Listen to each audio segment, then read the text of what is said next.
जी हाँ मेरे साथियों, ग्राम पंचायत इटार के ग्राम वासियों, तो इस बार किसी की झांसे से में नहीं आना है और बरगद छाप पर बटन दबाकर भारी से भारी मतों से राजांती दीदी को विजयी बनाना है। राजांती देवी के जीता यहाँ पंचायत हो कि सुना, बरगद छाप के जीता यहाँ गाँव नगर हो सुना। चाची दे दन ध्यान पूरा हो यार मन, चाचा दे दन ध्यान पूरा हो यार मन, समिति के सब बाबे काम हुना। राजांती देवी के जीता यहाँ पंचायत हो कि सुना,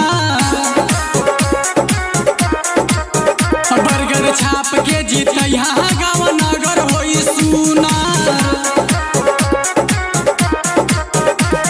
सुन लिया चाची दीन के जिताई, मिली जात शांत दिए दुखावा मिटाई। राजांती दीदी जिंदाबाद जिंदाबाद जिंदाबाद, कमलेश भैया जिंदाबाद जिंदाबाद जिंदाबाद। सुन लिया चाची दीन के जिताई, मिली जात शांत दिए दुखावा मिटाई। इटार पंचायत की जनता जिंदाबाद जिंदाबाद जिंदाबाद, कौन विचार बाबे सबका से सुना। राजांती देवी के जीत यहाँ पंचायत हो कि सुना,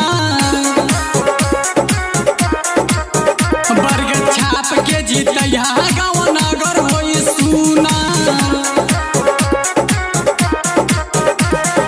गाँव नगरिया में करिए विकास, लागल माया चाची सबके इनके प्रयास। राजांती दीदी जिंदाबाद जिंदाबाद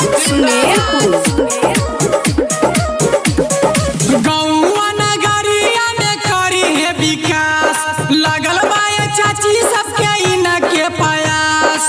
आपका नेता कैसा हो, राजांती दीदी जैसा हो, गाँव नगरिया में करिए विकास, लागल माया चाची सबके इनके प्रयास। समिति के सब बाबे इनका में हुनर।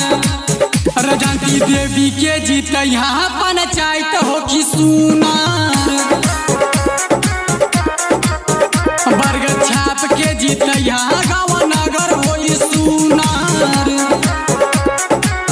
राजांती दीदी जिंदाबाद जिंदाबाद जिंदाबाद, कमलेश भैया जिंदाबाद जिंदाबाद जिंदाबाद, इटार पंचायत की जनता जिंदाबाद जिंदाबाद जिंदाबाद, राजांती दीदी जिंदाबाद जिंदाबाद जिंदाबाद, बरगद छाप जिंदाबाद जिंदाबाद जिंदाबाद, आपका नेता कैसा हो, राजांती दीदी जैसा हो।